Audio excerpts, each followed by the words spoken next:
ዘላቂ የውሃ አቅርቦትና ደህንነቱ የተጠበቀ የንጽህና አጠባበቅ ስርዓቶችን ማረጋገጥ ለአጀንዳ 2063 ግቦች ስኬታማነት በሚል መሪ ሐሳብ ነው የዘንድሮ 39ኛው የአፍሪካ ህብረት የመሪዎች ጉባኤ የሚካሄደው። ከዚህ አስቀድሞ ዛሬ የተጀመረው ለሁለት ቀን የሚካሄደው የስራ አስፈጻሚ ምክር ቤቱ መደበኛ ስብሰባ ለ39ኛው የአፍሪካ ህብረት የመሪዎች ጉባኤ የሚቀርቡ አጀንዳዎችን እንደሚያጸድቅ እንግዲህ ይጠበቃል። የአፍሪካ ህብረት ኮሚሽን ሊቀመንበር መሐሙድ አሊ ዩሱፍ በመክፈቻ ንግግራቸው እንግዲህ የጉባኤው ጭብጥም በውሃና በንጽህና ላይ ያተኮረ በመሆኑ ይህንን ሀብት እኛን አንድ የሚያደርገን ምክንያት ሊሆን ይገባልም ሲሉ ገልጸዋል። Excellency, ladies and gentlemen, the theme of the summit is on water and sanitation.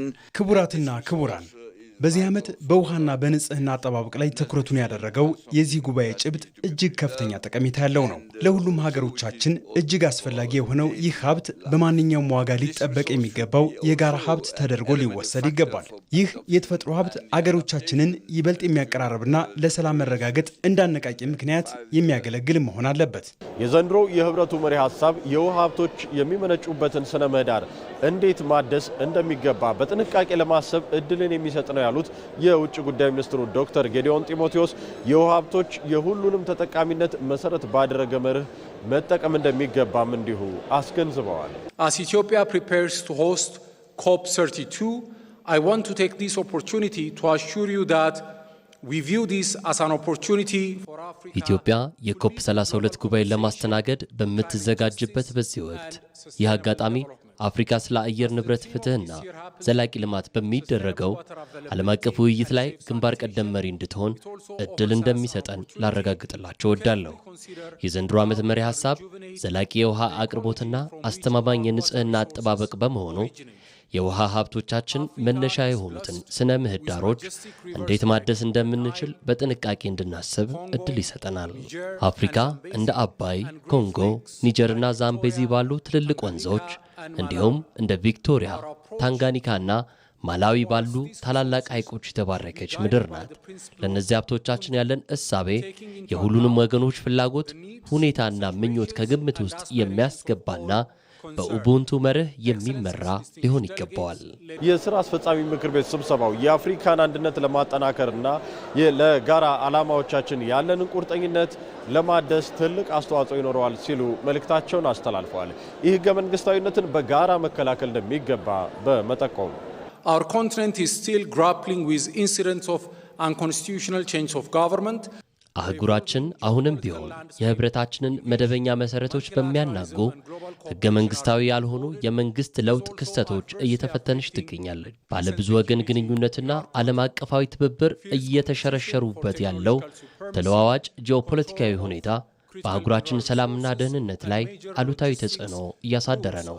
አህጉራችንን ከየትኛውም አቅጣጫ ሊመጡ ከሚችሉ ፈታኝ እንቅስቃሴዎች ለመከላከል ከፈለግን የአፍሪካ አንድነት እውነተኛ መሆንና የአፍሪካ ህብረት ደግሞ ጠንካራ መሆን ይኖርበታል። የሚያስፈልገን የሌሎችን ምጽዋት ወይም በጎ ፍቃድ ሳይሆን እውነተኛ አጋርነት ነው። ያ ደግሞ ከምንም በላይ ከአንድነት የሚመነጭ እውነተኛ ጥንካሬን ይጠይቃል።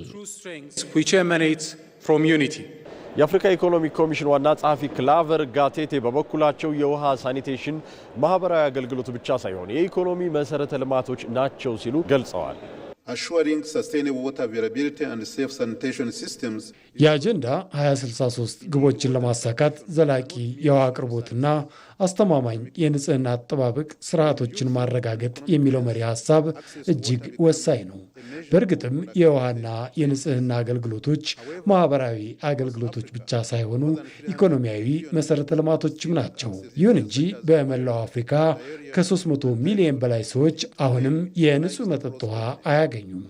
ወደ 780 ሚሊዮን የሚጠጉት ደግሞ በቂ የንጽህና አጠባበቅ አገልግሎት የላቸውም። ደካማ የውሃና የንጽህና አጠባበቅ የሰራተኛውን ምርታማነት ይቀንሳል፣ የጤና ወጪን ይጨምራል፣ እንዲሁም ኢንቨስትመንትን ያዳክማል።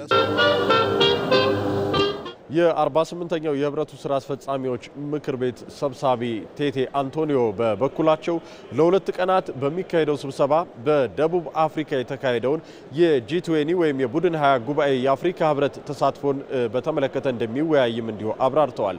ለህብረቱ የተለያዩ ተቋማት ምርጫዎችን በማካሄድ ሹመቶችን ይጸድቃሉ ተብሎ እንደሚጠበቅና ለመሪዎች ጉባኤም ረቂቅ ህጎችና እንዲሁም ደግሞ የመወያያ ነጥቦችም የአህጉሪቱን ግቦች ታላሚ ባደረገ መልኩ እንደሚዘጋጅም እንግዲህ ገልጸዋል። ለህብረቱ አጠቃላይ እንግዲህ ተቋማዊ የአጀንዳ 2063 ስኬቶቹ እውን መሆን የሀገራት መሪዎች ቁርጠኝነት ከንግግር ባለፈ በተግባር የሚገለጽ እንዲሆን እንግዲህ በጉባኤው ላይ ማሳሰቢያም ተሰጥቷል።